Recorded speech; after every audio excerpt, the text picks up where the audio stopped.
Well, good evening, folks. Today is, I believe it's Wednesday, February 10th, 2016. This is the Perception Therapy Podcast, number 4. My guest today is going to be Jaime Puche. A bit about him. He is from Queens, New York. He was married to my mother for 16 years, I believe. We met when I was 15, and this is a podcast I think I will enjoy, like all of them. For those of you who have grown up with men who are not your father, you understand how difficult it is to simply make that connection first. I was fortunate enough to still have my father alive, although he was distant. Not by choice. He lived far away. And such is life, man. Not every relationship is meant to work out. Let's see. We are expecting him shortly. So in the meantime and in between time, you have me for now. I think these podcasts have been going extremely well. I've been having a lot of fun doing them. There you go. Nice little toolbar there at the bottom. Let everybody know where we're talking to. Jaime is in Miami. You will hear me refer to him several times tonight as Pooch. His last name is Puche, and that was his nickname growing up, so that's what we referred to him as, much like they referred to me as Sal. My first name is not extended, it's just complicated, and it's easier to just go by Sal.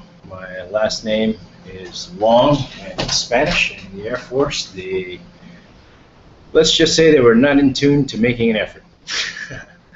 So, it is what it is. I ended up with the nickname Sal, one which I hold with no feeling at all. It's just a name people called me. I've been asked many times, what do you prefer to be called? You know what? I truthfully don't matter. You can call me asshole. As long as you treat me okay, we're perfectly fine. I could care less. I think we put too much emphasis on names and what we call things. I'm not going to quote Shakespeare, but you guys all know it. By any other name you call it, that's what it'll be. So, we are almost there with Jaime Puche. He'll be coming in very shortly. I'm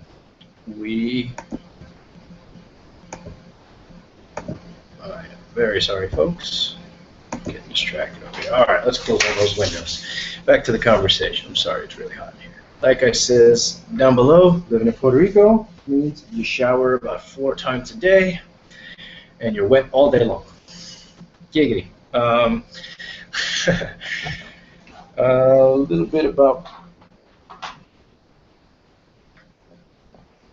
Sorry. A little bit of reasoning behind these podcasts, in case you guys are just tuning in live for the first time. The idea behind these podcasts is simply that I've been listening to several over the internet, on YouTube, and other places, some really good ones out there. I suggest you check out the Jocko podcast. That's one that just recently started. That one I am loving so far. If you are a business owner, if you're in management, if you're in relationship problems, if you have issues manning up with your shit, listen to Jocko's podcast. He was a 20-year Navy SEAL, badass motherfucker. I will call him that forever. He's now retired. They wrote a book called Extreme Ownership. I have not yet read it, but I am looking to purchase as soon as I'm done with Bruce Lee's Tao of Tai Chi. I'm sorry, not Tai Chi. Holy shit, Jeet Kune Do. Sorry, folks. It's Wednesday. It's hump day. Mike. let's see if we got any questions. We have live audience tonight. That's awesome. We have a viewer. Welcome, viewer. If you have any questions for myself or for Jaime, please feel free to shoot a question in. We'd love to answer them. Sorry. So yeah, back to the point of these podcasts. I've been listening to several recently. They all seem to focus around celebrities and their opinions on things. And well, I've just never, since I've been young, I stopped worshiping celebrities. I no longer follow team sports. I am a fight fan, but you know, I watch the UFC with regularity. But I'm not fanatical about any one fighter. I just love combat sports. You know, it was very cool to be woken up to the aspect that you know, celebrities are just people, man. They're people that were at the right place at the right time with the right person. They got a paycheck to do something that everyone seems to do, pretend. You know, that's something that everyone does at some point in their life, right? Why do you get paid millions of dollars to act like a fucking 3-year-old who's pretending there's a castle and a unicorn somewhere? You know, I think we're putting too much emphasis on it. It's, sorry, peoples. That's him now trying to get to me, and let's see if we can get him in here. Some people with technology. It is what it is. Oh, not that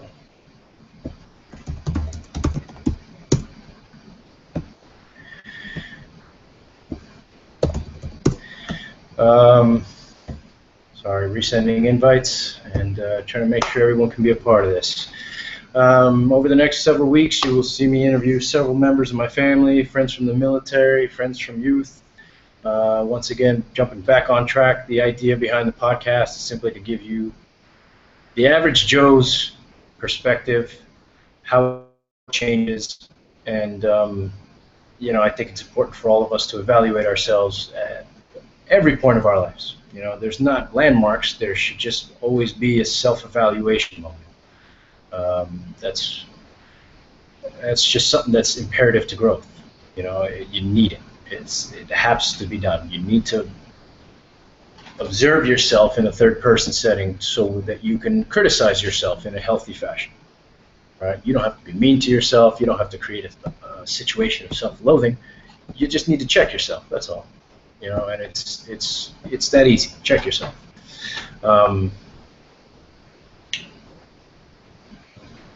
So, you know, that was my idea for the podcast. Have people on that I grew up with, that I very much love, that I admire, people that have helped me shape who I am.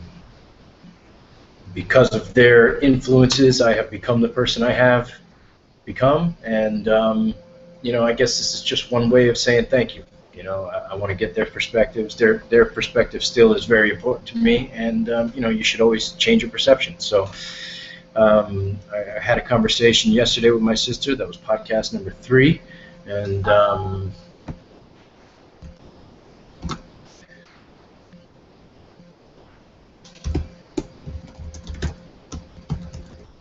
sorry, trying to get him in here.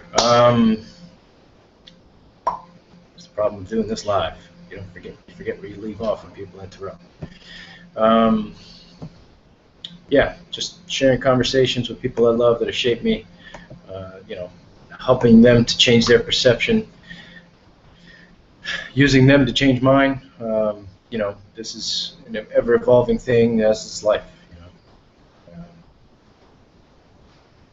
we are coming into this.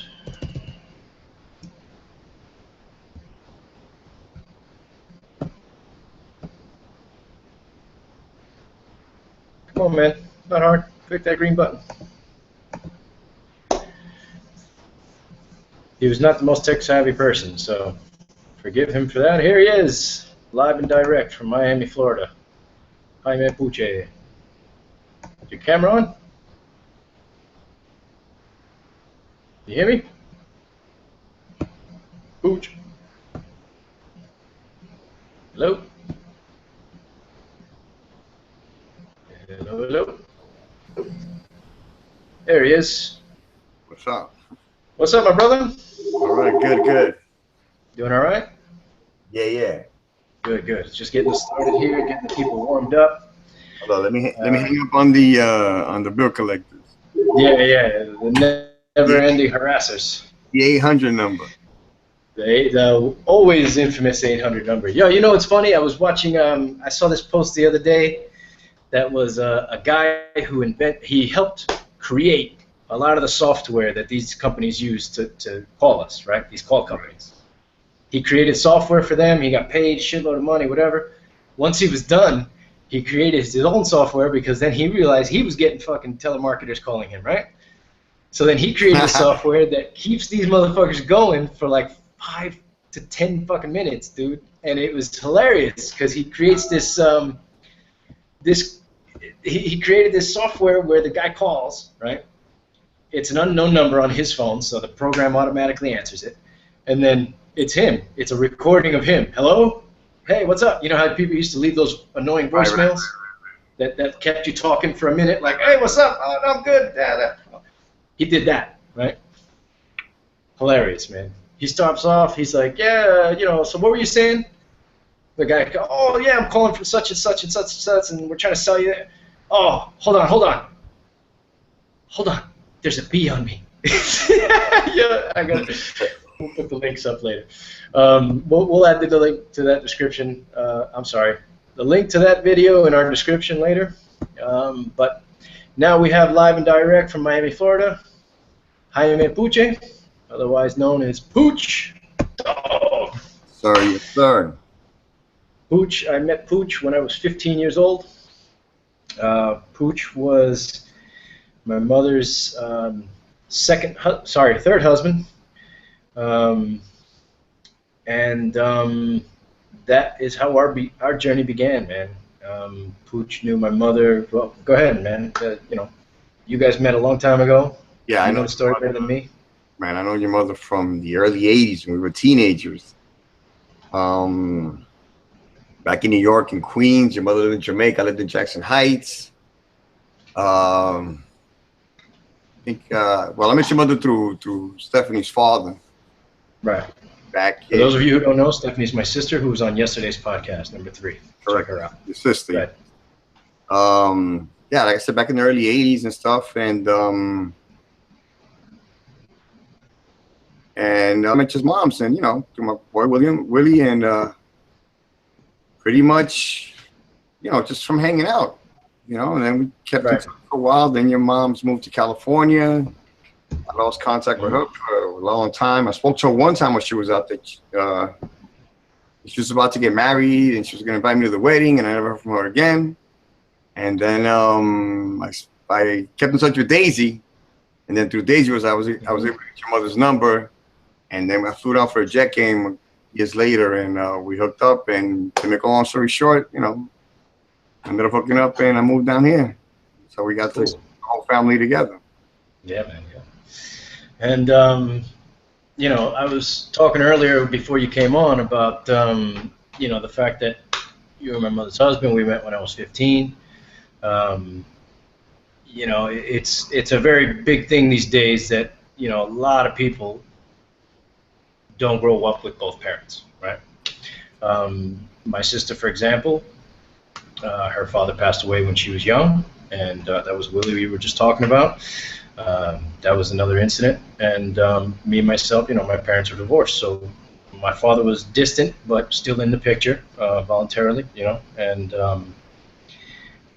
that was, I guess that's where I'm going with that, man, is that you took on a responsibility of, at the time, 3 children, right? The oldest one being me at 15.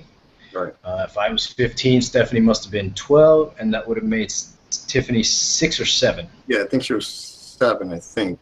6 or 7. 6 or 7. So there's not a lot of people, man, that, I think I only know one. I only know one guy this day that is raising someone else's kid. I had a lot of friends that I made in the military, and that's not something anybody's volunteering to do, man. That shit just, it's unheard of, especially with 3 kids that are almost grown. Well, one that's almost grown, and the other one's there. I guess I'm just asking, dude, what was your mindset back then, man? How did you psych yourself up to say, you know what, fuck it, I'm gonna do it? Well, talking to your moms, talking to your mother, and just basically, man, to put it to you this way, I was in love with your mother, and whatever it took to come down, whether it was with you, or whether it was you, or your 2 sisters, or no kids, I was coming down regardless of fact. And more or less, I mean, I just took it on. I just, it was a challenge that I took on head on and wasn't afraid of anything. And dude, that's a huge insight to that. And I think that's something. I mean, you met me at 15. I already had bad tendencies then. I was somewhat of the person I am today, with several alterations that were made after you joined us. And not to say that challenges weren't a part of our family, but to finally see somebody overtaking them without fear. Yeah, that was the one thing I never noticed out of you. You know what I mean? You never seemed scared about the situation. And you may have been, dude. You may have been terrified. Like, what the fuck am I doing? You may have second guessed yourself. Who knows? Not second guessed, but there was a point where, just before I left, I'm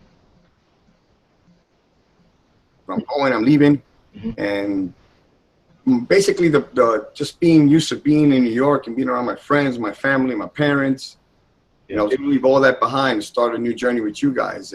But I mean, not that a second guess that I was like, oh, am I doing the right thing? Nah. But once I was determined I was going. The one thing that had me kind of, was about the job. I remember I had left everything stable there that I had, and to come here, and I didn't know anybody. And thanks to your mother, that she, with Myra's husband, Joe, right, he got me a job at the convention center within, I think, 3 weeks or 2 weeks of me being here. So it wasn't like I was searching for work, and it was just quick. Yeah. So, I mean, but as far as with you guys, I mean, but remember, we had spoke previously to that while I was still in New York. We had spoken a couple of times. I think we had 2 conversations that I can remember off the top of my head. Yeah, and you had more. You had told me you were a big Ranger fan. I was like, oh, I'm a big Ranger fan too. And then we snowballed from there. That was it. That was all I needed to know. 15, I was like, oh shit, another hockey fan? Fuck yeah! Boom, done. I went to my first Ranger game when I was 13 years old. Like, I didn't for freaking somebody gave me a ticket at the door. Oh shit! Who did they play? Man, I don't remember. But I do have the ticket up still. It's from December 23rd, 1980. Damn, 3 years before I was born. At that time, I wasn't even a sperm back then. It's a mezzanine seat. At that time, it cost $5.50. That's in the old Madison Square Garden? Yeah, the old garden. Well, at the garden it is now. But I mean, before they did all the renovations. Okay. Yeah, and then we spoke about the Jets, and I had sent you. I think I sent you I don't know if it was in the mail. I sent you pictures of Brian Cox and all the stuff he used to say. Brian Cox, yeah. Yeah, but I don't remember if it was through the mail or through a phone. I don't think the phones were you could do all that stuff yet at that time, right? No, I don't think so. But I know I did an article. Yeah. I think I sent the newspaper article. I cut them out. I sent them to you in the mail or something like that. Something like that, yeah. Yeah. But man, you laid great groundwork, man. I mean, that was that's first of all, it's not easy to step into that position. Second of all, I don't think it's ever easy to get along with a younger male in the home when he, at that time I thought it was grown already, dude. You met me at 15. I couldn't have been told shit at that time. Right. One thing that I did want to make sure was when I came in the house, I was like, come here, I'm the new sheriff. And that's not, and that's where problems start. Yeah. I've been blessed. I was blessed that we got along right off the bat. I was blessed with your sisters. We got along right away. Tiffany, how that goes. Yeah. And I was just blessed, man. Not only with you guys, but with my in-laws too. Yeah.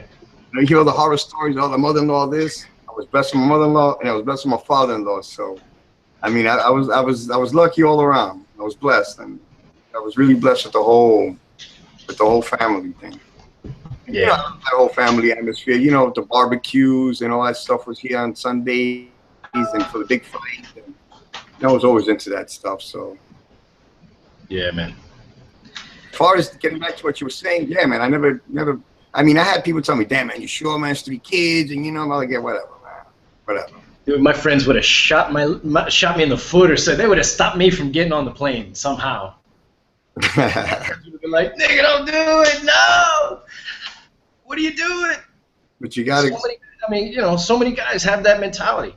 No. You're gonna take on a project that someone else started, that someone else may have fucked up on. Yeah.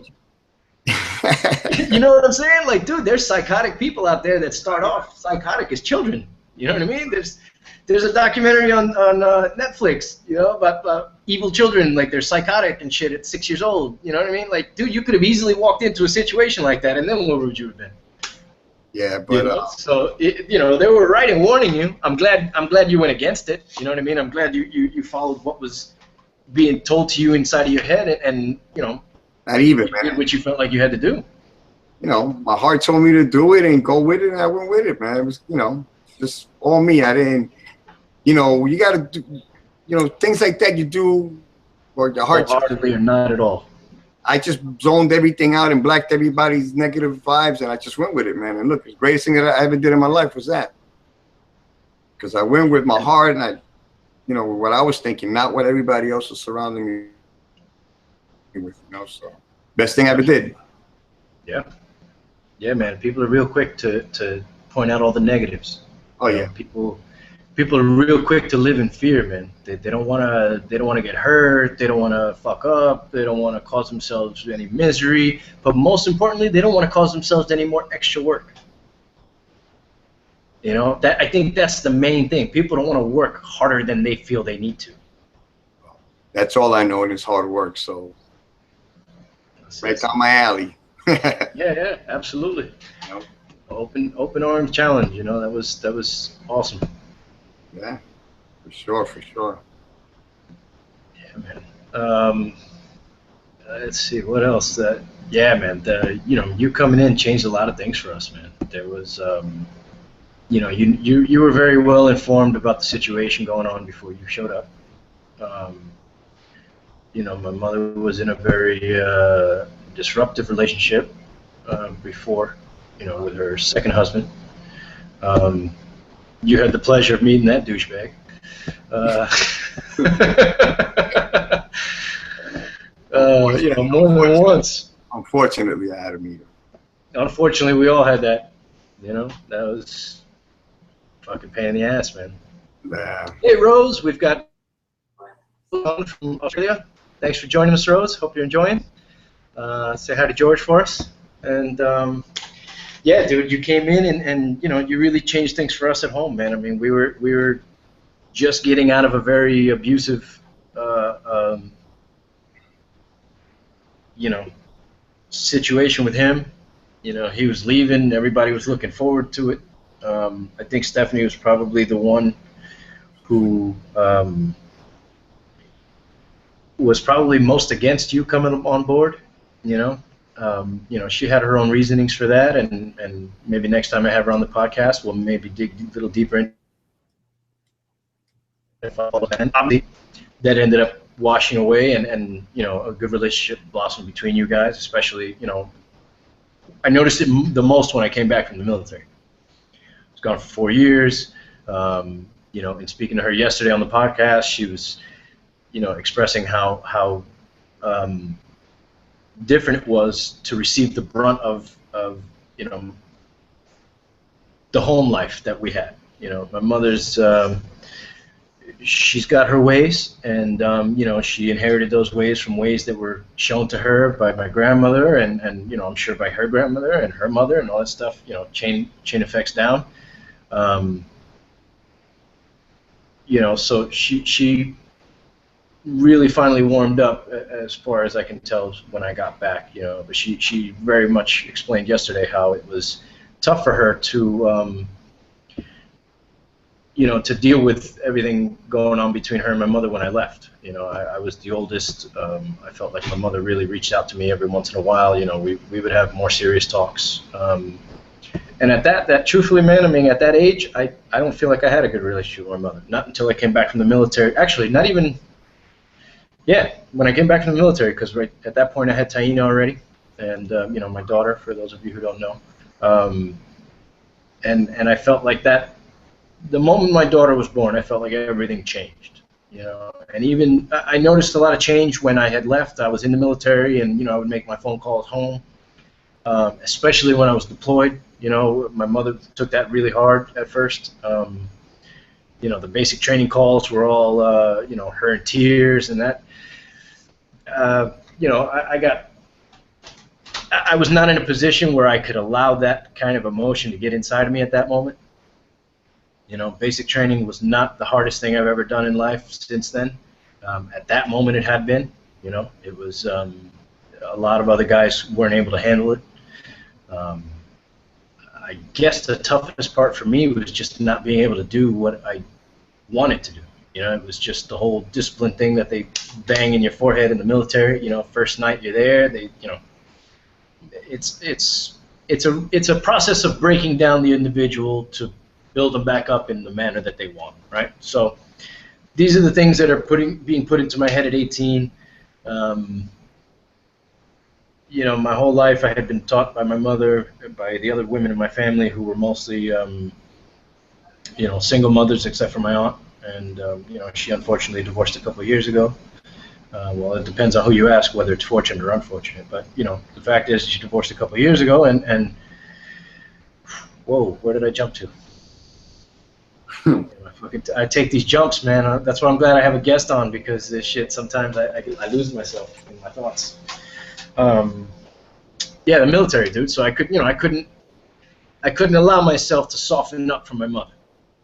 You know, and I think it was the second phone call that I got home. Instead of talking to her, I think you picked up, and you were like, "Hold on, let me go get your mother." I was like, "No, don't do that." And I got all my updates from you. You know, I said hi to the girls, my sisters, and that was pretty much it, man. I try to keep it, you know, I try to keep it minimal talk with my mother at that time, and she's just a very emotional person. Yeah. You know, I'm not a therapist, I'm not a psychologist by any means, but in my experience with other people in life, man, in these similar situations, I think my mother, you know, she has anxiety, man. I think my mother has anxiety, and that manifests in several ways. One is a very strict fear, which sometimes either sends her into a crying fit or a laughing fit. You know, Yeah. we've seen both sides of that shit, man. More than laughing. The nervous laugh. Yeah, that nervous laugh is, you know, she does that all the time. That's one of her quirks. You know, that and the multiple sneezes. That's, you know, those things identify my mother right away. But you know, that was an experience that for me was, you know, it was growing, man. But at the same time, while I was growing, there was things that I was noticing in the military with the guys around me. You know, there was a lot of guys in there that they couldn't take it, man. You know, they couldn't take somebody in their face all the time. You know, they couldn't take somebody being a hair away from your nose, screaming in your face, getting spit in your eye, getting spit in your mouth, and you just got to stand there and shut up about it. Right. You know, nothing you can say or do at that moment that's going to make that situation clear it up right away, unless you're doing what he's telling you to do. And that's how they want it. You know, that's part of their breakdown, build-up process. You know, but the main thing, I guess where I was going with that was that the main thing I noticed was a lot of the guys that I was in the military with, there was 42 of us in basic training in our fleet, in our flight. I saw so many of those guys break, man. But I mean, to the point where it was probably me and maybe 15 others that were 18, fresh out of high school, you know what I mean? Like, we still had fucking moisture behind our ears and shit, and there was other guys that were, you know, starting to be in their 20s, mid-20s, 30s even, that were, you know, just making life choices to do better. But the one thing I noticed, man, is that a lot of those guys broke, man, and I'd have to say more than 50% of those guys were in tears, man. Tears, constantly crying. I miss home. I miss my mother. I miss my wife. I miss my girl. I miss my dog. One guy was crying because he missed his fucking car. I mean, I'm sure that was just a fucking excuse, but shit, he was, I just want to go and drive right now, and and in that moment, man, in those few instances where I was watching grown individuals break down and fucking weep, in that moment, I was like, you know what, man? For all the shit that I think about the way I grew up, man, it shaped me to be that person that, yes, the military did break me down psychologically to the point where I became mission-oriented. But I was not broken as a human being to the point where, you know, I was forced to second-guess myself, I guess. And that was the biggest thing. You know, they were all, well, should I be here? You know, this, that, and the third. Two of those guys washed out right away. You know, I mean, just any excuse to quit. Right. Right? And, you know, it was in those moments, man, where I was just very thankful for the tough life that I had growing up, because had it not been for that, I could have easily been broken. Yeah. I would have been a much more hurt individual in those months. And I came out fine, man. It was all good. You know, I had a great experience in the military. You know, I was happy to get out also. You know, that experience of having somebody who doesn't know anything about my job tell me how to do my job, Right. that didn't go for me, man. I was a very skilled mechanic. You know, I knew how to take care of my shit. And we got a couple people that were transferring in from the squadron that were, you know, we had one guy that was a dentist for 20 years in the military, right? And instead of retiring, he says, no, I don't want to retire. I'm going to get re-enlisted as an officer, right? So he became, from enlisted, he went to officer status. And then somehow they threw him in our squadron. When he got out of officer school, and whatever training they do after that to teach you how to be a leader, I don't even know if they did that for this guy, but they sent him to us. And, man, that guy rubbed me the wrong way from day one, and you know, luckily he was only there like the last 4 or 5 months that I was there. And, you know, I had a whole ordeal happening at that time, so I only had to deal with him on a minimal basis. But, you know, it was interesting to see that, man. You know? But it was cool. It was cool when we went to go see you graduate from the academy, man. It was pretty cool. We went to San Antonio. In San Antonio? Yep. That was a whole cool experience with your moms, your grandfather, your grandmother, your aunt flew down from California. It was real cool, man. It was like. Did I ever tell you I was asleep during that ceremony? Nah, man. It was cold as shit. You were sleeping out. Do you remember how they had the formations going out? Right. Like 7 formations out there, like 100 kids in each formation, or 100 guys in each formation. There was sitting in the bleachers. There was a point in time where they had us march around the track and salute everybody in the stands. You remember that? Right. I remember all that. Okay, I fell asleep at least 3 to 4 times in that march. But what, the part where you were standing or you guys were walking? I mean, I guess. While we were walking, I fell asleep. I knocked out while we were walking. Damn. But that ceremony was cool. I was very proud of you, man. I've always been proud of you for that whole move and the whole thing. It's cool, man. You know, I'm very patriotic with that whole American thing, and I was just. Yeah. For a kid, I always wanted to be a pilot and never got to fulfill that dream. If I would have joined the Navy, I would have probably fulfilled my dream of being a pilot. So for me, it was like I was living that dream through you. Yeah. You know, when I was seeing you there, I was all emotional, all, you know, all proud of you, and you know, the whole thing was really cool. It's cool that you did it. 'Cause, I mean, I remember when you left. I think, if I'm not mistaken, I think it was like 2 days before Thanksgiving or the day before Thanksgiving. 21st. November 21st. November 20-something. Matter of fact, my father was there. He recorded the whole thing when they came to pick you up in the morning. Yeah, I remember it being there. That guy showed up with that girl in the car, and she was already crying by the time I got in the car. She was already regretting it, man. We got to the MEP station, which is where they take you, you know, when they pick you up. They sit you in these cold-ass rooms where they make you fill out the rest of your paperwork. they bring you all into the room together, so you all swear in at the same time, and yeah, that was an interesting morning, man. I remember that morning very well. You know, my mother threw the party for me that night before. Right. And, my ungrateful ass, man, I was like, man, I don't want a fucking party, you know what I mean? Like, this shit is not a celebration for me. I was not excited to go. I wasn't scared to go. 9/11 had already happened. You know, being born in New York, being of New Yorkers, it was being in New York when that happened. You know, I was in Queens when that happened. Right. All of my uncertainty with joining the military, I don't want to say it went out the window, but it was far less when that happened. You know, I was part of the mob that believed the initial story of what had happened to us at the towers, and you know, since then my perspective has changed a lot. You know, just from what I know about aircrafts and you know, I mean, I was an aircraft mechanic, man. You know, I know what stress fractures should happen, and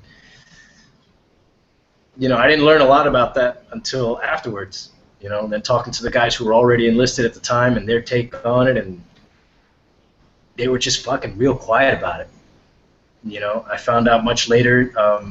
I don't know how much you remember all those reports and all the shit that was going on in the news at the time, but there was a news outlet. I couldn't even tell you which one it was. I've seen so many documentaries on 9/11, and it's been repeated in several of those documentaries, but there was fuck, lost it again. I need some ginkgo biloba, man. Losing my memory at 33. I missed some of the stuff you said because you freeze over there a couple of times, so I missed some of the stuff. Yeah, you know, I learned a couple things, and fuck, where was I? Oh, they were talking in the news about the C-130 above the Pentagon, right? Because the Pentagon was struck by an aircraft. There was several reports of C-130s flying very high up above, and I found out later on while I was in my squadron at Pope Air Force Base that one of those planes was indeed ours. It was a Pope aircraft C-130 that was tasked to be there that morning.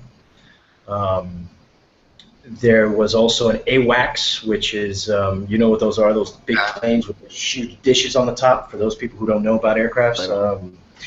AWACS, I forget the model number of the aircraft, I apologize. I didn't work on those, but they have humongous satellite dishes and radar equipment up the ass on this aircraft.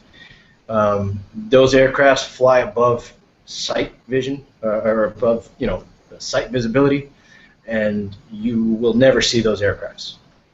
The professionals that man those aircrafts are extremely good at what they do, but those aircrafts are used to oversee missions, and they're used to report back to you know, the people in command what the situational progress is, on video, in audio, everything. Anything going on during a mission, there's a plane like that in the sky, always. It never fails. They never, you know, they never, they always do it the same way, man. You know, they never fail. There's always an AWACS up. There's typically a C-130 for support if it's needed. You know, these were things that I learned later that were kind of like, fuck, man, this story that they're telling us isn't, it's not 100% accurate. You know, and still to this day, man, I'm 33 years old. September 11 happened, you know, 15 years ago. I can't sit here and pretend that I know what happened that day. You know, I have no idea. What I can tell you is what they told us is bullshit. You know, that whole story, all the news that they had up the day of, the day after, man, a lot of that shit was lies, man. You know, and my perception changed a lot about what I was doing in the military when I deployed for the first time. You know, it's an interesting thing to go to another country where your culture is not identified, right? My first deployment was to Camp Snoopy, Qatar. Actually, I'd like to pull that up on maps right now. I'll share where that is.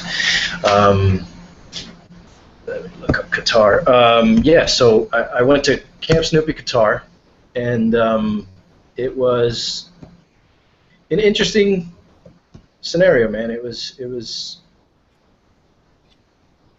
you know, it was interesting to get to view a culture. You know, I didn't speak the language, so it was somewhat difficult. Hang on a second. Maximize that screen so I can do that, and share my screen here. So we were stationed right around here in Doha. From this area here, there's a little Air Force base called Camp Snoopy, and from this location, we would support our aspects of the war.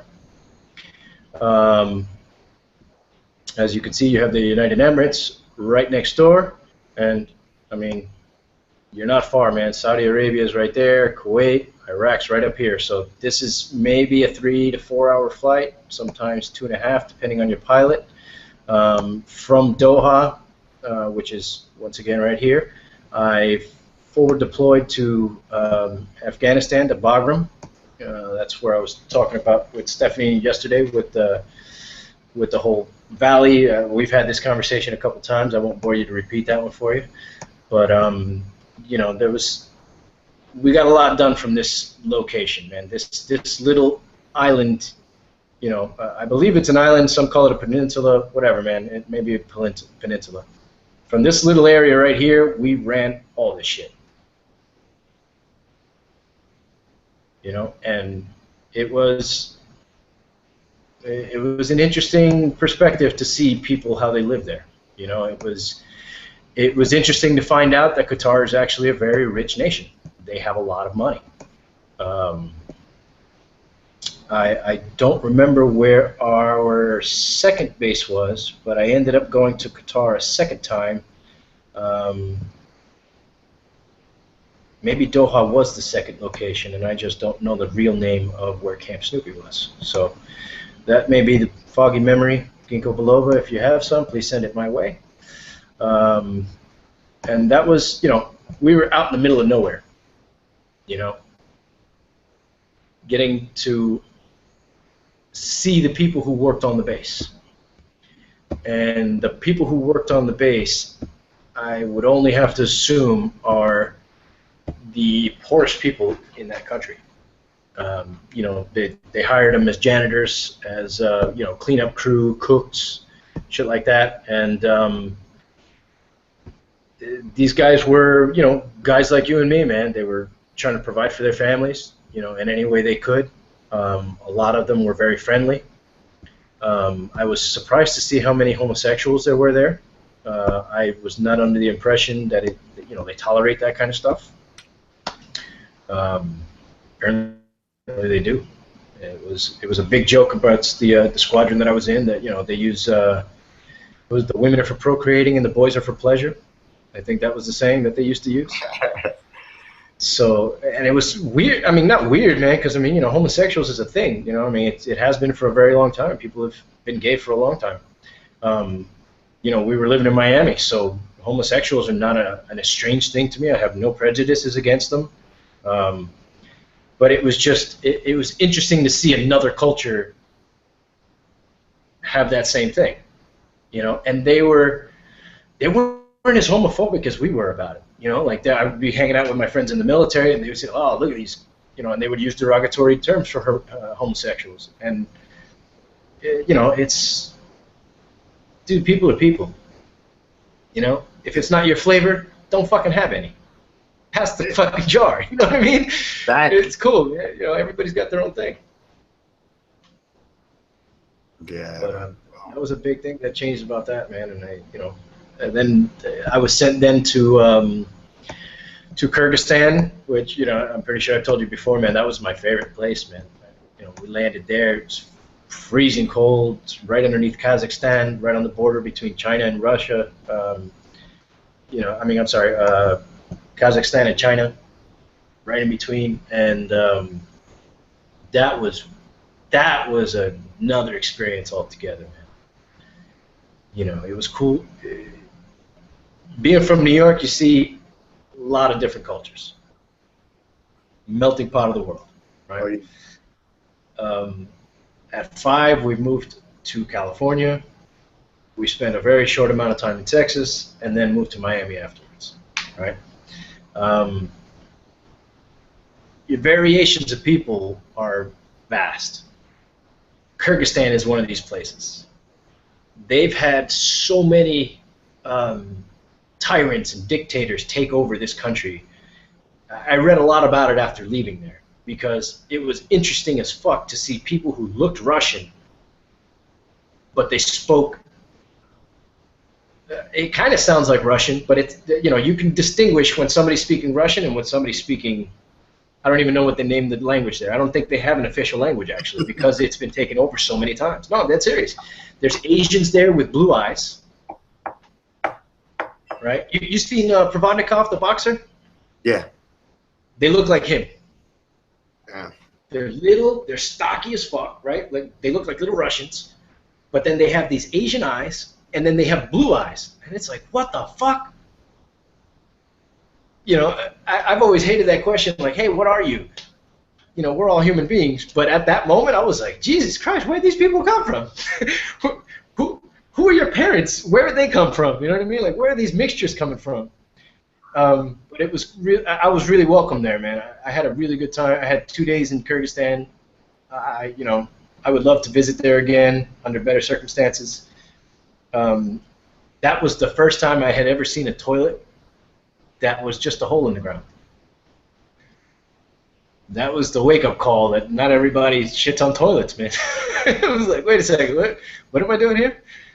As a matter of fact, that you bring that up, I was in Colombia 2 weeks ago. Right. Went to this place where they say it's like one of the few places in the world, if not the only place in the world, where the sea meets a river. Mm-hmm.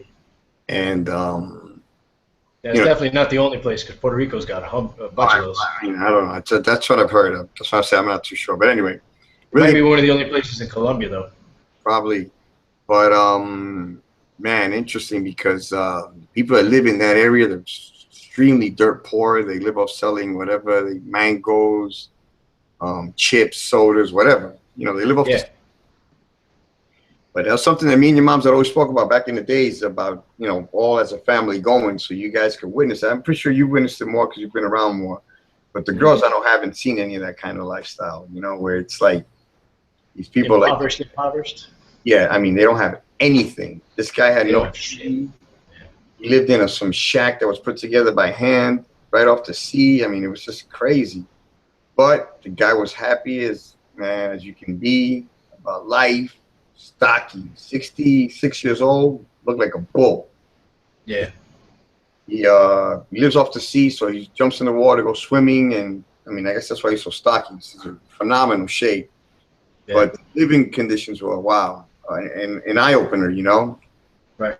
Brings you back down to earth when you look at some of the stuff we complain about when you're here in the States, and you're like, this shit, and I don't have this, and there's a term for that on social media. For me, because I do sometimes complain about it, bonehead shit, but man, once I saw that, I was like, damn, brings you back down to earth. Be grateful for some of the stuff that we have, that we complain about, that other people, that guy will never know whether to have cable TV and to have a 65-inch TV and a cell phone, and I mean, it's just like dirt poor, man, but happy as you can be.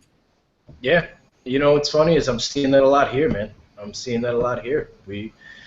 I'm actually going to put a poll up on this to see. I want to get people's opinions, but I want to see if anybody's interested in seeing a podcast in Spanish. Most of our family speaks Spanish, so I'm sure they'd be fine with it. But we've got some viewers out there that maybe don't, and I'd like to see how they'd want me to handle that. Whether they just would prefer not to see it, or would just rather see it in translation, because I don't mind doing that either. But we got a guy, dude. He lives right across the street. As a matter of fact, tomorrow I'm gonna fucking go give him my headphones. This guy's got a stereo, and then he's got a little iPad, right? But he sits on the street all day. This dude is dark as fuck, and I figured out why. He's always outside. Always outside. And in my neighborhood, I use both directions to get out. I get out one way to go take Tina to work. I get out the other way to take Tina to school. All right, so I travel in both directions. His house is on the other side of our gate. So as soon as I'm pulling out of the gate, I look at him, and I always wave at him. You know, I'm always, you know, I learned that a lot from you too, man. That was a thing to be cordial for a lot of people, man, regardless of who you're talking to. Right, right. You know, I've actually seen you. And I'm just going to jump topic for half a second and then go back to him. But I've actually witnessed you stop a homeless man from picking garbage out of the trash. I mean, picking food out of the garbage. Walking, you know, not a huge distance, but walking a distance to go get him a fucking meal. Yeah. You know, I'm fortunate to be able to do that. You know, I mean, I'm fortunate to be able to do something like that, you know, to be able to dig in my pocket and help somebody out who's struggling. When he's struggling, he's picking food from the garbage. Yeah, man. That's desperation. Yeah, you know. And it's something, it was something that I identified at that moment that you very well understood. You know, you understand desperation, and the fact that it hurt you that much to see another person going through it, that was a big moment for me.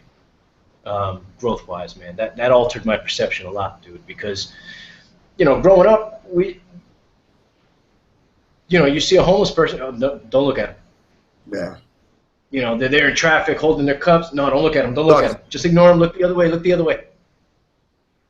And it's like, yo, man, you know, these are people. And one of the things I learned about working at the clinic that I was working at, you know, I worked at a clinic for homeless people. Not all these people ended up there for their shitty choices. No, you're right. You know, I met a woman at the clinic that not everybody ended up home. Kids. What's up? Not everybody's a drug addict, and you know, circumstances in life, man. For me to see somebody like that, that's somebody's father, somebody's brother, somebody's uncle. You know, and you know, I mean, you never know, man. Life is life. That guy was old enough to be somebody's grandfather. Yeah, you saw him. The bearded guy. I remember that thing. If I'm not mistaken, I think that was at the beach, right? Yeah, all right. I do. We had just spent like fucking 8 hours at the beach, mellowing out like we always did. Right. And, you know, we cracked several beers that day. We had a barbecue that day. Right. You know, and we go from our enjoyment to heading home and to run into this dude who's digging out of the garbage, you know? And I mean, hey, is that the first guy to do it? No. But that was the first time I had ever seen somebody directly around me reach out and fucking touch a homeless man. You actually put your hand on his shoulder. I don't know how much you remember. It's just burned in my head. So, you know, that was like, holy shit.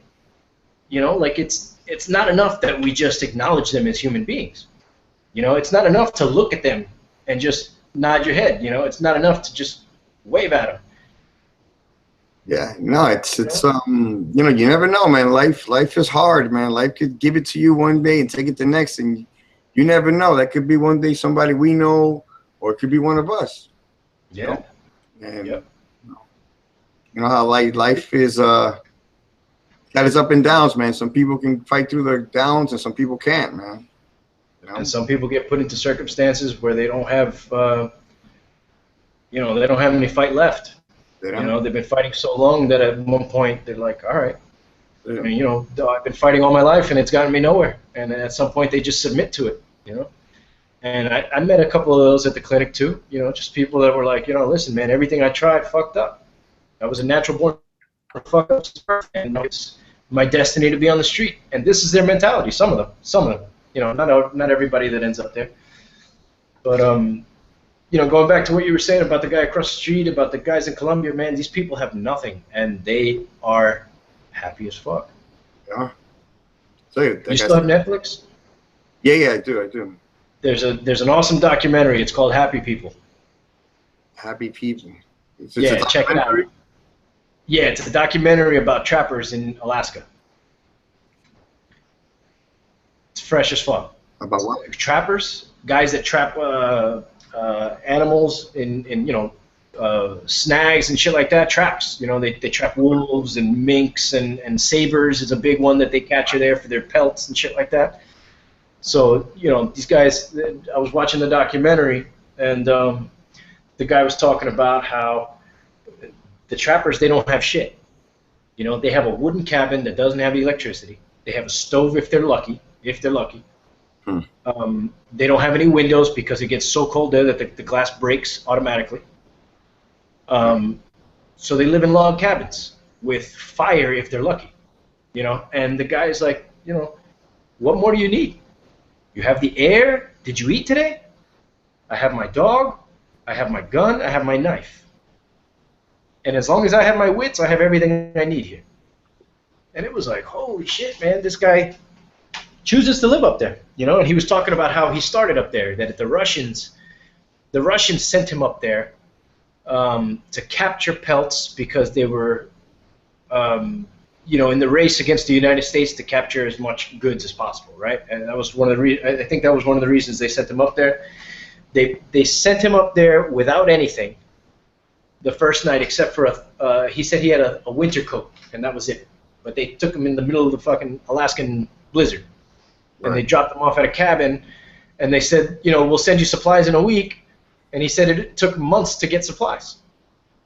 He said, had I sat here and waited, I would have died, so he had to do what he had to do. He laced them up, and he found, shit to do. He started trapping animals, started killing them, skinning them, boom, he made himself serious coats, nice hats, keep himself warm.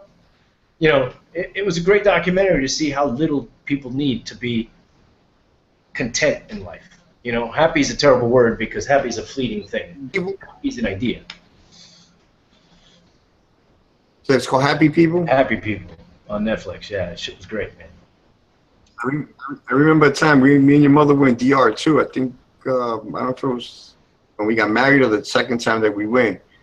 We got on some kind of a bus tour. No, not even a bus tour. We went on a cab with one of the workers from the hotel, like to go just get outside of that whole resort thing. Yeah. And we stopped at some kind of a store. I forgot, I think, to buy like those wooden artifacts. Mm-hmm. And man, there must have been like, man, no, I'm not even exactly. It must have been like 30 Haitian kids. Cause, they border the Dominican Republic. Right. So they asking, man, and I think, I don't know if it was your mother or myself that made the mistake.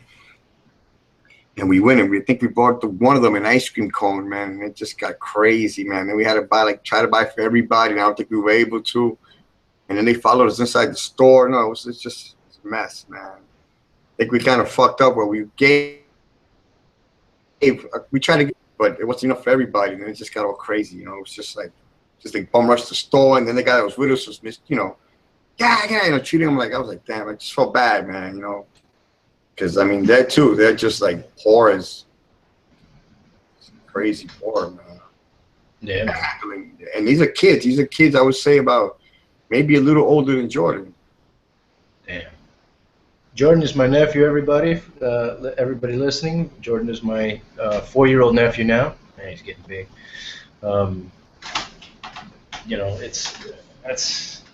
That's a terrible thing to see, man, especially when it's children. That's the thing that sucks the most, is when you see kids without shit, because they don't have a choice. You don't choose who your parents are. And if your parents are, alcoholics or junkies that prefer their fix to you, sorry, motherfucker. You need the same. And they don't have a chance, man. I met a lady that at the clinic that she had 2 kids, and she was living on the street. And she was at the clinic one day, one of her kids was crying, so I went up to, I was in the middle of doing something, but my attention was supposed to be there at that moment. So it was cool that I was there and not doing much at the moment. So I let her kid that was crying play with my phone. I put a little game on for him, and he was there, quieted it right up, and just started having fun. So it wasn't my first time seeing this lady. She was a normal client of ours. She came in all the time, so I started speaking to her, and I started asking her questions about, this, that, and the third, and I told her, I said, if you don't mind me asking, how did you get here? What brought you here to us in the beginning? And she says, well, I was married to a guy who was very wealthy, and he just decided that he didn't love me anymore, and he left. And he had told me to stay home and raise our children, and I was young when we met, and so I took his advice because he was very wealthy. He was an older guy, and then he just, you know what? I'm out of here. Sold his. He was on a business trip. He sold his house, took all his shit, and the lady didn't find out until a week later when the people came in to kick her out of her house. Wow. And what's this lady's terrible decision? Okay, it was the guy she chose. But dude, that could happen to anybody. You know what I mean? Relationships are not meant to last. Not that they're not meant to. They just don't have a good probability of it. Love is a very strong factor, dude, but compatibility is even more important. And once you lose that, I don't know, people just have a different opinion of it afterwards. They start to see it as, it's just not meant to be anymore. And, they either quit or they change. Obviously, that dude didn't want to have anything, so he changed, He was like, oh, fuck it, I don't like this lady, I don't really care for my kids. Whatever, peace. Got millions of dollars, you can go fucking set up shop somewhere else. I was like, have you heard from him since then? No. What do you think happened to him? He probably moved to another country, another state, who knows? He may even still be in Miami. I was like, wow. How long have you been on the street? About 3 months. Like, fuck, man, So he was in her 20s. I think the oldest kid was, 5. Like, dude, that could be my sister. That could be my sister. That could be either one of my sisters right now. That's what I'm saying. Sometimes circumstances are not, you have no control of what it could happen like that in a situation like that. Yeah, that's it. And that boils down to the main point is that we don't have any control, man. That's a perception that I took a long time to break from, man. I thought I had a lot of control over myself, over what I was doing, and the main fact is that the only thing we actually have control of is how we think about shit. Yeah, the thoughts. That's it. Only thing we have control of, man. Because as many of our actions as we want to accomplish, there's oftentimes moving pieces, man, and things that get overlooked. But it's all in the perception, man. It's all about what you're thinking about. That's the only thing you have control of is how you think.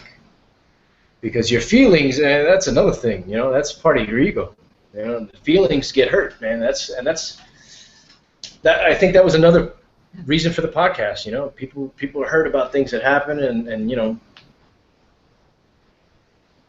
addressing it can change the way you think about it. When you change the way you think about it, you change the way you feel about it. And then eventually you come to a realization that, all right, thinking, feeling, saying is all good stuff. But now it comes down to what am I doing about it? Yeah. Yeah, my father passed away 6 months ago, so. Yeah, man. Kind of slow. I know that was tough for you. That was. Man, to see him, kind of, I was seeing him sitting there. I said, damn, man, I wasted 7 years getting into an argument with my father. And, I lost 7 years with my father. We never spoke. I reached out to him that January before he passed away. And, I'm at peace that I made peace with him. Your mother told me, reach out to him. My friends told me to reach out to him. And I was like, nah, fuck that, But then, I just said, there was a point in time where you were really passionate about not reaching out to him. Yeah. I was angry. Yeah, you had your reasons, I'm sure. Yeah. There was a lot of things that happened, and you can go ahead and go into that if you want. Yeah, no, it's just, my mother passed away. My father, this money, because my mother had left that money from the house, and my father's whole attitude just changed. It just became, everything was about the money, the money, the money, the money, this, the money, that. We were like, what? It just changed. It just changed. It just changed. Money made him just totally different. Yeah. It's funny how you hear them, they make comments like, oh, money changes people. Yeah, I lived it with my father. I saw it firsthand. My father became a totally different person. Totally different person. So, that led into an argument, and my sister had a fallout with him too. But I'm happy I reached out to him. Your mother used to tell me all the time, Pooch, make peace with your father. You're going to regret it one day if you don't. And my friend Hector too. We would always tell me the same thing. And I'm happy I did, man. I'm happy I listened to both of them. And finally, when I went on that Christian retreat, I heard the guys talking about their parents and stuff like that. And, just a lot of scenarios that were going on. So when I came back, first thing I did was reach out to my father. Yeah, I did, man. Because would have been tough just showing up there without, hadn't talked to him for 7 years. And so we had a gap period of about maybe like 7 months where we were already talking. And then after that, then he got sick, and it didn't even last a month after that. It was quick. But yeah, the perception is that, I think about that, man. I'm like, wasted 7 years, man. If you come and think about it, it was stuff that could have been talked about. I could have reached out to my father 2 years after that, a year after that, 6 months after that, instead of waiting 7. But, That's not something I can criticize you on, man. That was. I understood your standpoint. You felt like your mother had been disrespected in a big way. oh yeah, And, big time. Obviously the thing with the money played a big role into it.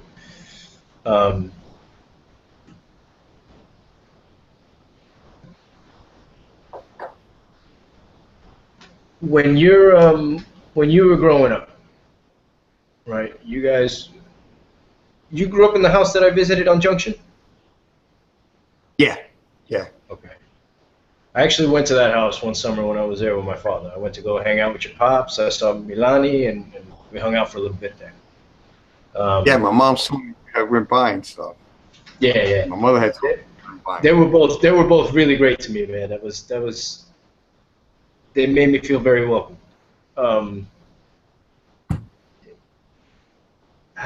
Your father obviously worked when you were young. What did he do? My father drove a cab. My father worked for Avianca in Colombia. And then that's how he got to the States. And then I think he first started a shop. And not mistake, think my mom's was either pregnant when he left, or he went back and then she got pregnant and he came back. But I think he told me one time he started in a bagel shop, and then from there he became a cab driver. He drove a cab for that. I remember him driving the cabs. And then he started doing working in the auto body stores. I mean, auto shops. Fixing, doing the paint jobs, and then he did that for years. And then just when we moved to that house we went to, he built a garage in the back, and he just started doing it on his own. Yep, I remember that garage. He had in the back. He had but he had his own clientele, and he started working here. It's how could I say this? They didn't have much. They came from. They were working class. Yeah, they just had very little. I can honestly tell you, I don't remember. I would have to ask my. I don't remember like on a Christmas like we had here. I don't remember any of that ever. And I just don't. I don't remember any of that stuff. Not one. I can't even see it one time. I don't remember one time. And if we, maybe they just didn't have it. I've never held that against my parents. And growing up in New York, when I got into my teens, I started rebelling a little bit, started hanging out. To high school, got there. That was a waste of time because I think I lasted like 2 weeks. Then I just left school and just started hanging out. you know, smoking weed, doing the whole New York thing, drinking beers and the whole thing out of school. And but you know what? Taught me a lesson. My mother taught me a big lesson, because when I dropped out, my mother was like, "Look, I'm not gonna fight with you to go back to school. It's your decision, but you're not gonna live here for free. Mhm. So you better go get a job, and you have to pay rent here." And I got a job, I think 3 weeks later, working in a factory, making like about, I think it was like $120 before taxes. And after they would tax me, I think I would come home like about $90. And of those 90, I would have to give my mother 50. So I was left with 40. That was supposed to last me the whole week. That didn't even last me. Friday I got paid and it was gone by the end of the night.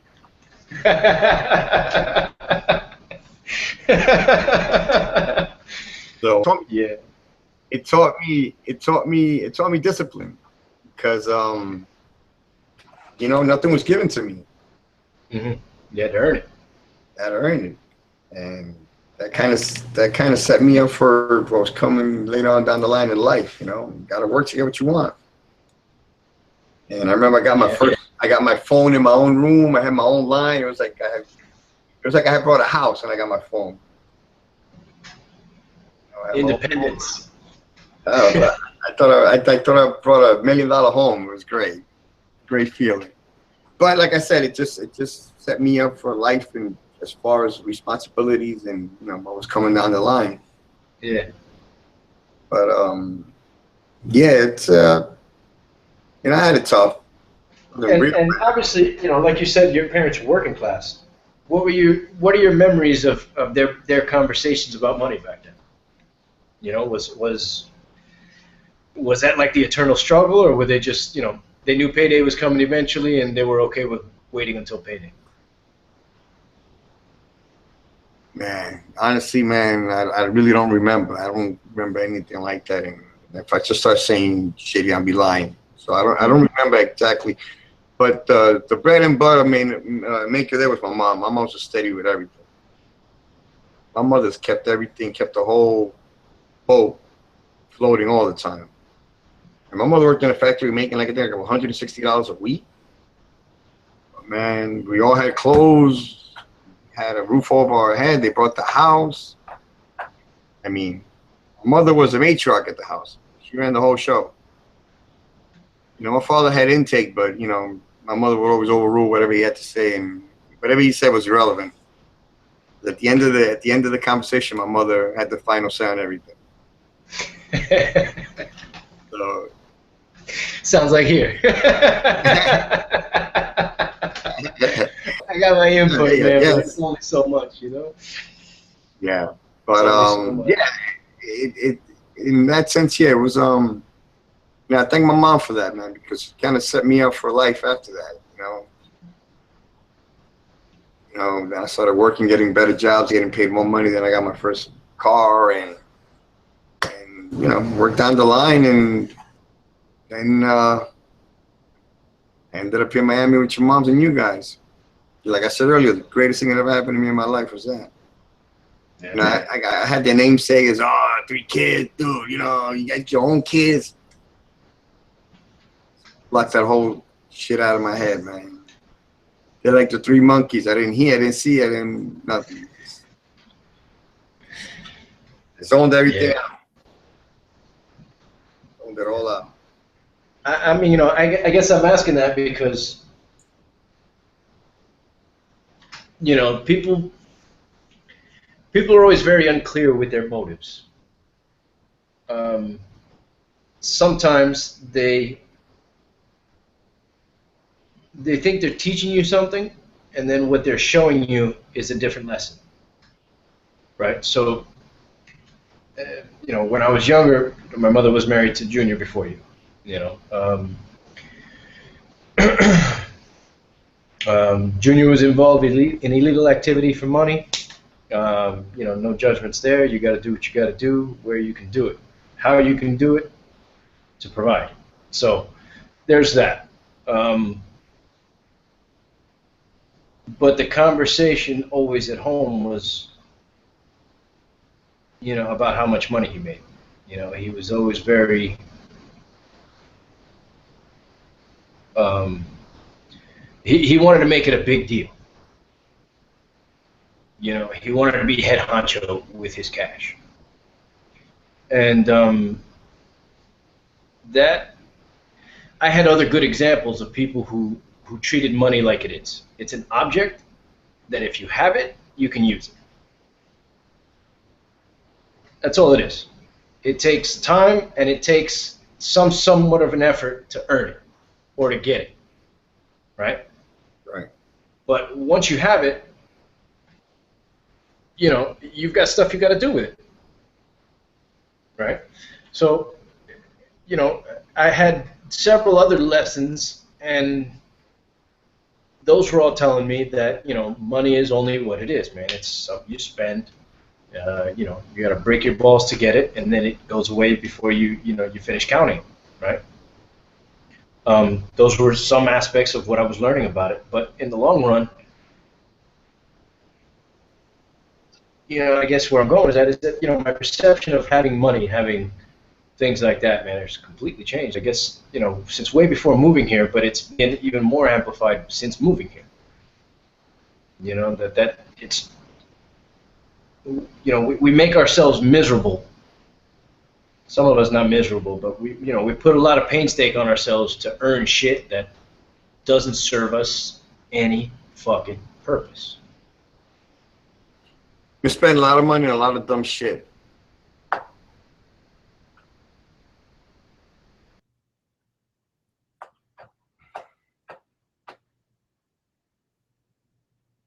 lost you, Jeff.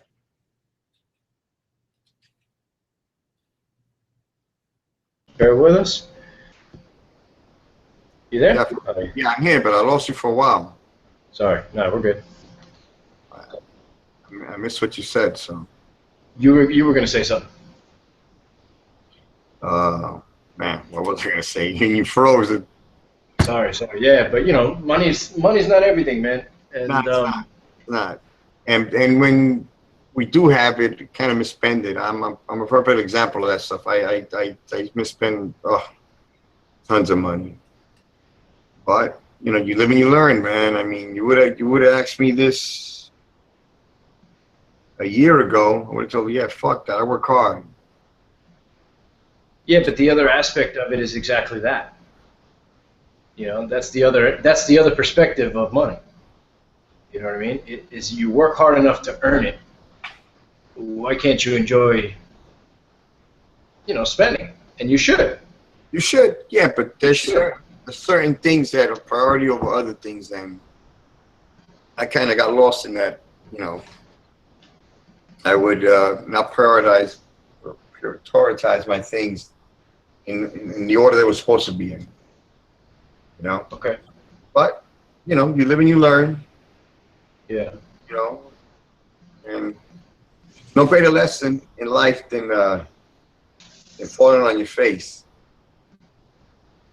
Epically true, man. And getting back Epically up. true for many reasons. You know, if you fall on your face again a second time, then it's your fault. You know.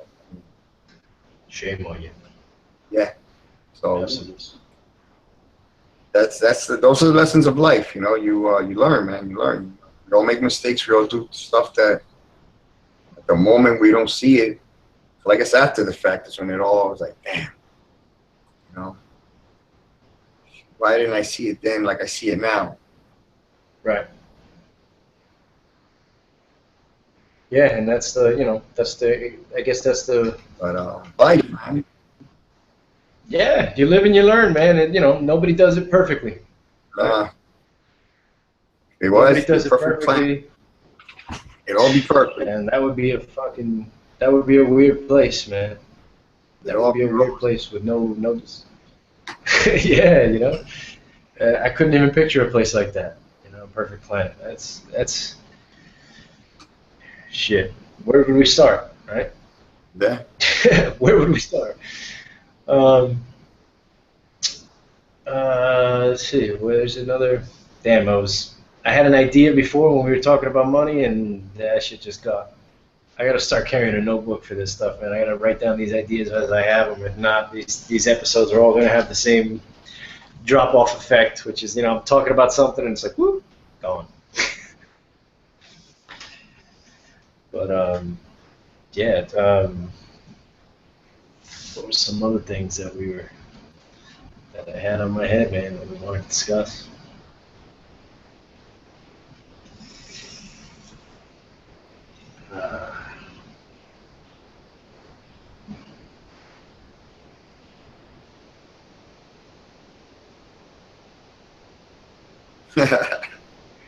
Lost the thought. Wow. Yeah, I guess I ran through all the ideas already. All right, cool, man. Well, this is the first of many, man. I'm gonna have you on again. I'll be back on. I'll have more things to discuss. I'll write stuff down and bring up. We can talk about. There's a bunch of topics there that I think will be interesting to talk about. That's what I was gonna bring up. Boom, and I'm glad we went around that, man.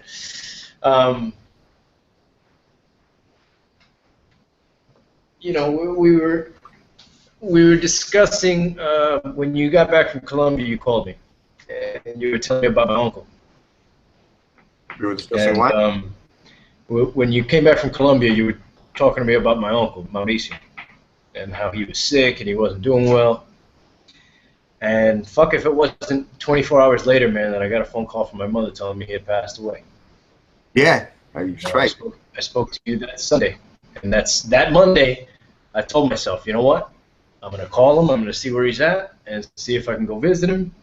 You told me he was here nearby, and it turns out he was actually about a half hour up north, but a half hour is fucking nothing of a drive, man. I've driven longer than that just to go to the beach. I should have, in hindsight, I wish I would have called him sooner, and you can't do anything about these things now. He's gone, and the only thing I have left is that memory. And there was a situation that came upon me when I was here with my grandmother talking to her, and she was telling me about how he always used to call her every Sunday. And if they didn't speak or if she didn't answer the phone, he would just leave her a simple message: "Nena, soy yo, me llamas." Just reach it out. And he would reach out every Sunday, and it got me really thinking about how distant I've been, man, with everybody, dude. And it's not just you, it's my sister, it's my own father, my mother, I only talk to her every now and then, my grandmother, it's the same thing, man, and I've made a very poor effort, man, to stay connected, and that was another big part of this whole podcast scenario that came about, man, was that, we only have so much time, tomorrow's not promised. 5 minutes from now, I can slip in the shower and crack my face on tile. You know what I mean? Shit happens. Yes. So that's been a big thing for me, man. That was I guess the biggest thing that I took from my uncle's passing. It's been a long time since I've been sad when somebody died. I think of it as a leaving of suffering. That's the way I look at it. When I was 11, before you came along, my grandfather Gilberto died. My mother's grandfather, and seeing my uncles all come together for that morning was an eye-opening experience, man. You've met all my mother's uncles. They're all way off the deep end. You know what I mean? They're all great fucking guys. They are. They're all great fucking guys, but some of them are a little whacked out, and especially when they get drinking, when they're around each other, that they haven't been around each other in a long time. What I thought of as 11 to be a sad event that somebody had passed away is something, people should be crying, people should be emotional. That put a change on it for me, man. That put a thing on it like, you know what, we need to sit here and celebrate the fact that he was alive for us. True. And that led me into a conversation at my uncle's wake with Taina, about how much, none of this is promised to us. Everything is temporary in life.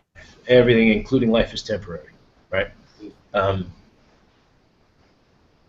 And yesterday when we were at Walmart, she was asking me about the podcast. She's on YouTube all the time, so she saw the first one, and she subscribed to my channel, so she'll probably watch this one at some point. So it was a conversation of, why did you she asked me why I decided to do the podcast, so I told her about that, and you know, it's memories that I want to build and have on record for her, you know, for my nephews.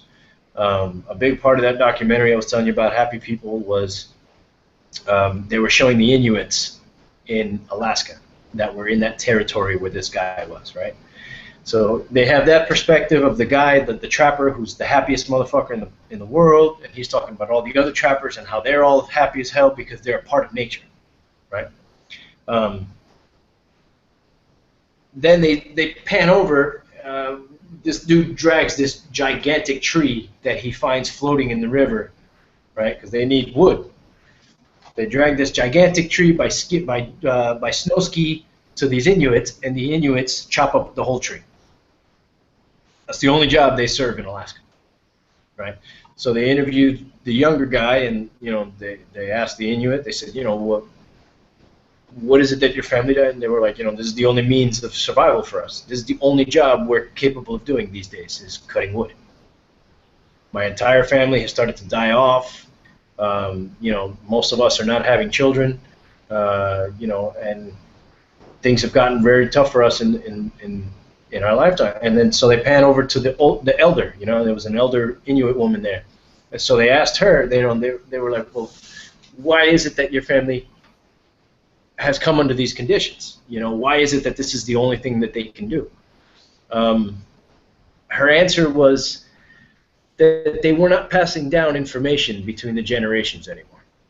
You know, that back in her time when she was a baby and when she was a child, all the Inuits in her family, grandmothers, grandfathers, aunts, uncles, cousins, they all lived in the same big tent, right?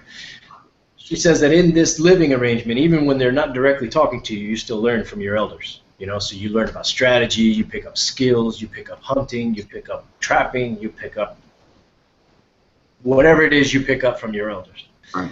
And that was my main motivation, man. It was like, listen, if I can leave my daughter a map to the way I think, to the person, not only that I was when I became her father, but the person I have become every step of the way since then, and then the person that I'll become tomorrow and the next day.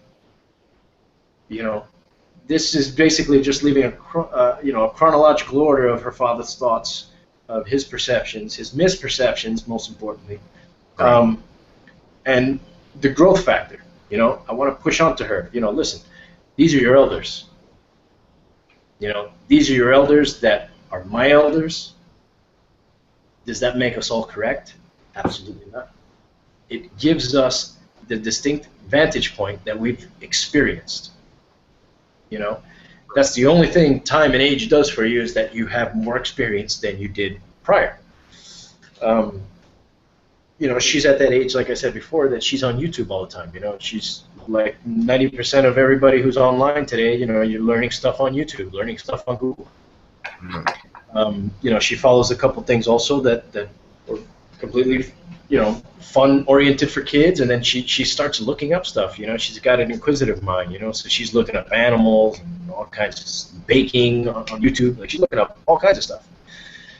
And, you know, my thought process there was, you know, I've been listening to these podcasts. Eventually she'll probably get into something like that too. And why not leave her one from us, you know, from her family, the people who love her, you know, the people who helped shape all of us, you know, from my mother to me to her. And, you know, I figured what better way than to do it like this, in a format where I can record my conversations with my loved ones, and show those to her. You know, these are not life lessons, just, you know, lessons on how the way you look at things are always going to change. You know, in those things she might not affect. Huh? No, I'm happy you brought up the whole subject about Mauricio, and the fact that, you know, now you see things a little different, as far as which is something that I used to discuss a lot with your mother.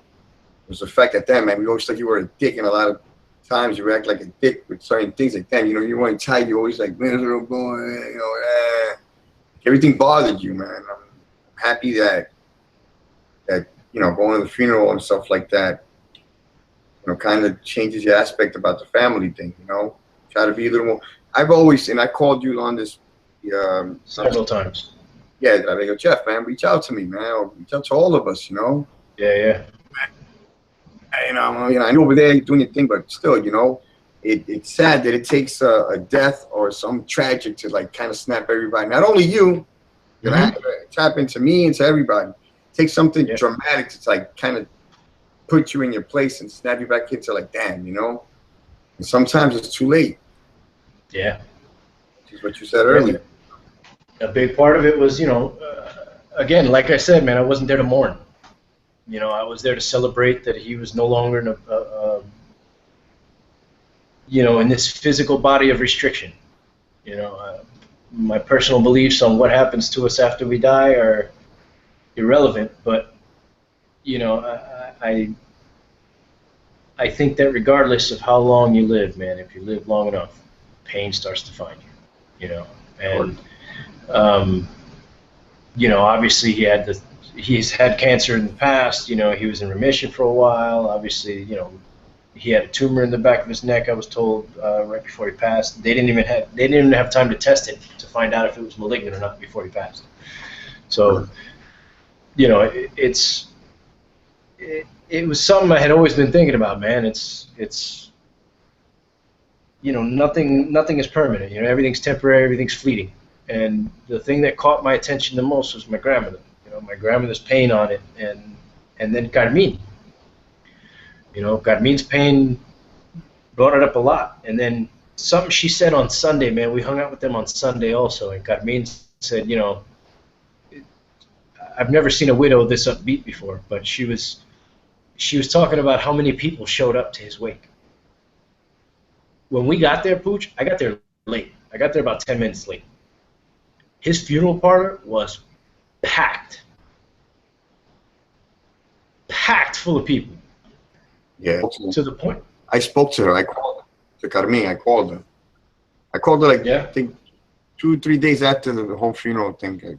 I got her number, and your grandmother gave me a number, so I called her.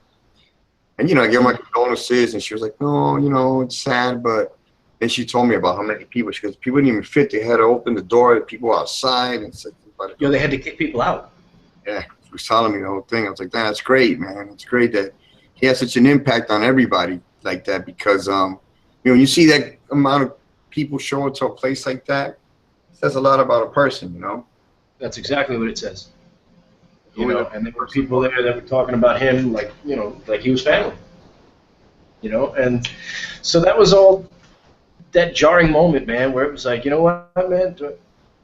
You know, I was looking at my grandmother, and when I was looking at my grandmother, I was seeing Stephanie. She was hurting, you know, and she was hurting because her older brother was dead. You know, somebody she's seen since the day she was born.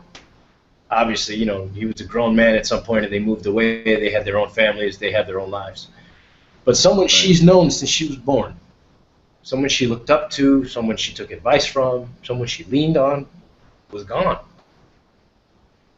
And, you know, it happened again when Juan died, was that my grandmother, in her age, she starts talking like she's next, you know?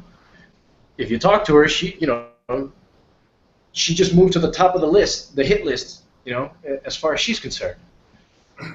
You know, who knows how much time she has left? You know, I don't know. I don't know how much time I have left, you know, but I do know that before that time is up, before my time is up, I want to get recorded conversations with her on,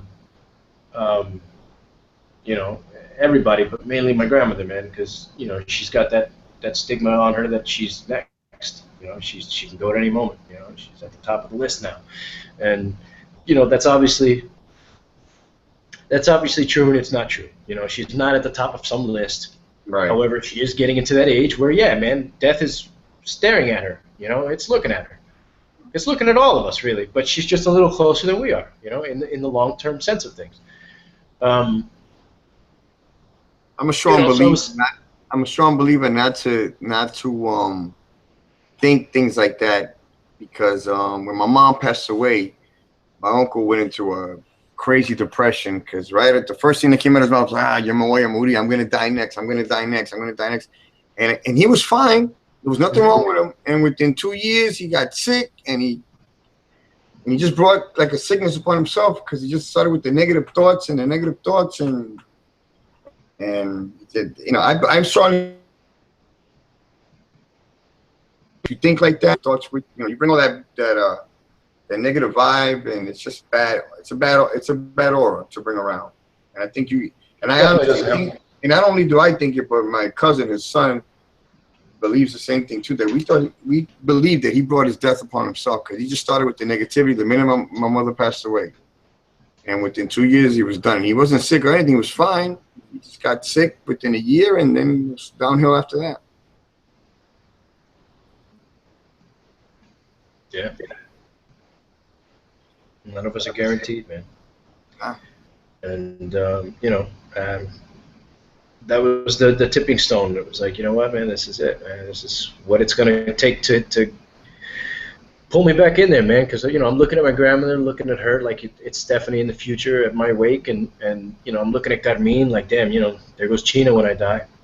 You know, like that's it, man. And I was hurting a lot for Carmine also, man, because that's. Yeah, you know, when you spend that much time. You know, she babysit him like a babysitter for real. She was like, you saw how she was with him. I've never seen any woman act with any man like that ever.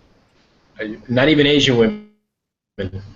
I've never seen anybody I haven't even seen submissive Asian women like that in my lifetime. You know what I mean? Like that was. She would protect. That was adoration, man. It is. That was adoration. She She adored him to the point where she adored him where he could do nothing wrong. He could be doing the worst thing in the world, and she was like that. Leave him alone. Whatever. Leave him alone. He still loves me. Yeah, I got him. I'll take care of him. In her eyes, he did nothing wrong. That's it. You know what? If we could all live with a partner like that didn't see anything we did as wrong, that would be a really good start to that perfect world we were talking about a few minutes ago, man. Yeah. Where, you know, nothing we could do could be wrong for them. You know, that causes a lot of commotion in the world these days, man. With, you know, people and their spouses and what they think of me, and you know, divorce rates are fucking through the roof here, man. You know, my parents were a good example. My mother's an example on that too many times. You know what I mean? There's you know, on my second podcast, I had this couple from Australia, Rose and George, and they've been married 25 years, man. And you know, good for them. Good for them, man. Absolutely, and I hope they, you know, another 25, man, to you guys, to Rose and George. You know, that they've taken compromise and they've worked it together. You know, they have that understanding. They have a respect for each other. And that's a beautiful thing, man. If we could all achieve that, I don't think anybody would get divorced again. You know, and the other half of that is, you know, not only are you sharing with somebody, but you're withholding on your selfish thoughts, your selfish actions, in order to save that person's you know, feeling.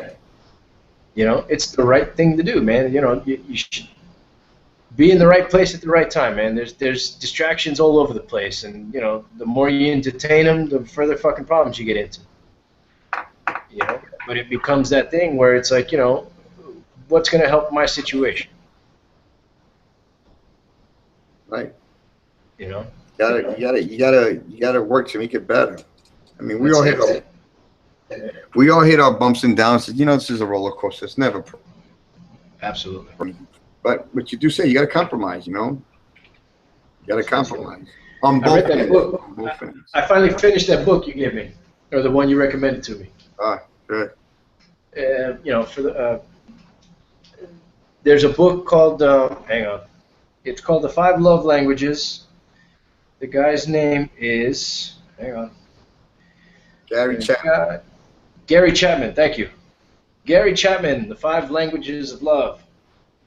I highly recommend this book if you are in a mindset of you know, discontent with your partner. Puche read this book after separating from my mother. I think, right? That's when you started it, or you started it before? Yeah, no, yeah, right after that. Right After that. All right. He read this after separating from my mother, and I typically don't take read recommendations. I have never been a good reader in the sense that I don't enjoy reading. Um, I don't typically enjoy reading, and when people recommend things to me, it's typically not something I'm into. The same was true with this book. At first, I didn't really want to read it, but knowing where you were at that moment, knowing you had seen insight, knowing where I was at that moment in my marriage, it was like, you know what? Maybe I should fucking read this thing.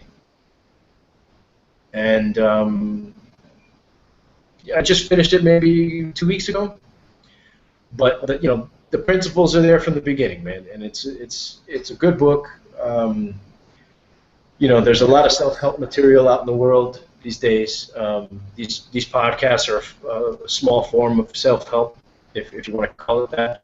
But the book definitely brought some things to light about relationships, man. And I thought it was a really good thing that they were talking about. And that, boom, another aspect of perception. He was talking a lot. He brought it up a lot in the book about your perception of your partner prior to getting married, the perception of what a married life is, and how you usually don't discuss that with your partner. And then you end up married, and then both people go into what they think marriage should be without having discussed it with the other person that they ended up marrying.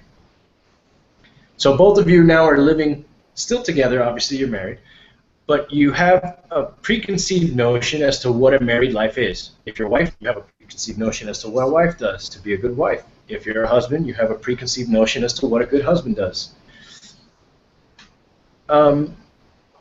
After reading the book, some of the examples seemed a little corny, albeit, but a lot of them were right on the fucking money, man. It's all about how you look at it. It was a very interesting read. I recommend it to anybody who's having, wavering thoughts about your relationship. If you are not in a relationship, maybe you should read this book, and maybe you'll figure out why you're not in a relationship. Not that you have to be in one. Relationships are not the be-all, end-all. But they do provide a sort of companionship, and if you pick the right person, that companionship can be a very enjoyable ordeal, such as in the example of Rose and George, and there's others out there that are very happy together, but they all have that trick that they compromise. They don't put their happiness before the other person, and I think that's a big part to do with it. Well, damn, my brother, it's been an hour and 45 minutes we've been on this thing, so I guess we'll go ahead and cut it loose here. All right. Good. I'm happy that you got to finally read the book, man. It's good. It's an eye opener. Yeah, absolutely. So absolutely. And my sisters read it. I know you gave them both a copy. I gave them both copies. So yeah, I downloaded my own. Thanks, Stephanie. Thanks, Tiffany. You guys got a free book, and you guys haven't read it. It's probably still collecting fucking dust bunnies and shit. And meanwhile, I downloaded mine for $6, and it was a great read, man. I gave all three use the book at the same time, so they've had the same amount of time you have. I didn't get a hard copy of the book. No, you downloaded it. That's right. I told you about it. Yeah. I told you. Yeah. I told you to get the book, and then you downloaded it. That's right. But I gave them the book itself. Right. And I hope they both read it, man. If there's a lot to be gained from learning about the perspective of the opposite sex. Is this the only book that does that? Is this the only way you can do it? Of course not. There are other ways. But there's a professional relationship counselor who wrote a book. This is a guy with experience. I don't remember the credentials he spouts in the beginning of the book, but he's been a relationship therapist, marriage counselor for years, and his experiences outweigh mine and my knowledge. So I'll take a crack at his word for it. A lot of the techniques have been working, man. I won't lie to you. The techniques that I use in those, and I need to dive in a little deeper on some of the other techniques and maybe round out my game a little bit more. But it's definitely had a good impact, man. So I just want to say thank you on that one. Good. And I'm happy you enjoyed it, and it works for you, man. I'm very happy, man. Happy. Extremely happy. All right, my brother. I will. I love you, man, and I'll see you great doing soon. this, and we'll do it again, and we'll talk. We'll hit up. There's a bunch of other topics we can hit, man. I'll get a pad and write some stuff down, so next time we talk, we'll bring up some other topics and stuff like that. All right, my brother. Wish you the best with the podcast, and I'm definitely gonna subscribe. And I love you very much, man. I miss you a lot, man. I miss you and Taina and Sheena. I miss you guys a lot, man. And love you too, man, and thank you very much. I miss you guys also. It's you know what, man, honestly, I think this move came at a really good time for me, only because of the fact that it was starting to get really awkward, with all of us in such close proximity, and what ended up unfolding. And at first it was a nice relief to be here, but the longer we're here, the longer it makes me know that I can't just drive up the street and go see my mother. I can't drive up the street and go see my sisters and my nephews, and that sucks, man. And we're gonna do what we got to do while we're here, and if this is the only media to keep in contact in good fashion, then I'd much prefer this than phone calls. This is I like seeing who I'm talking to. Yeah, and, obviously, in this medium, we're leaving things behind for our little ones to see. Jordan someday will see this and understand a little bit more about his nutty uncle and who Puche's grandfather is. And I'm good. I'm happy you say that, because I'm not a big fan of that texting. I think it's just, I'm gonna be honest. You know how much I despise that. It just takes it takes this aspect away from the whole. It's just I don't know. There's no flow. There's no flow and there's no connection, man. It's just words. All you hear is bing, bing, bing. What? And you've never been a fan of social media either. You're not a fan of Facebook or Twitter or any of that shit. Nothing. I'm anti all that stuff. Yeah. There's no human. Nothing wrong with that, man. Pro-humans. That's what's up. But I'm glad they came out with this technology, because without it, I wouldn't be able to see my loved ones. And for me, it's been a very entertaining thing, and hopefully it'll be a good tool to use in the future. We'll see where this goes, man. All right, man. But, good luck with it. I'm happy you're doing it. It was great talking to you, and we'll keep in touch, man. Like I said, once again, I love you. I miss you guys big time, man, and hopefully we'll see each other sooner than later. Absolutely. Book your flight, man. Ponce, Puerto Rico. Here we go, baby. Beach time. Rivers. I'll be there. For sure. I'll see you in a couple of months. All right, B. All right, everybody. That does it for us here. This is, once again, Wednesday, February 11th. 11th? Nope, 10th. February 10th, 2016. This is episode 4 of our Perception Therapy podcast. I hope you enjoyed. If you're not happy with where you're at in life, man, there's only 2 ways to fix it. Either change your way of thinking about it or change what you're doing. Only 2 ways to fix it. All right? It's on you. Check out that book, 5 Love Languages. There's another book by Jocko Willink, retired Navy SEAL. Puche, you might like this one. It's called Extreme Ownership.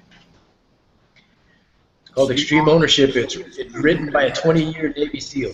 And he talks about, taking ownership in everything you do in life, and how, the majority of the things that go wrong in your life, majority, not everything, has to do a lot with what your work ethic was, how your perception was up to it, the thought process going into your tasks, and executing. A lot of unhappiness comes from being lazy, man. It's a stagnant feeling. It's not a good feeling. Humans are not supposed to be that. So, that's it, folks. Thanks for joining us, and we hope you enjoyed. We'll see you again. Good night, everybody. Enjoy. Take care. Take care, man.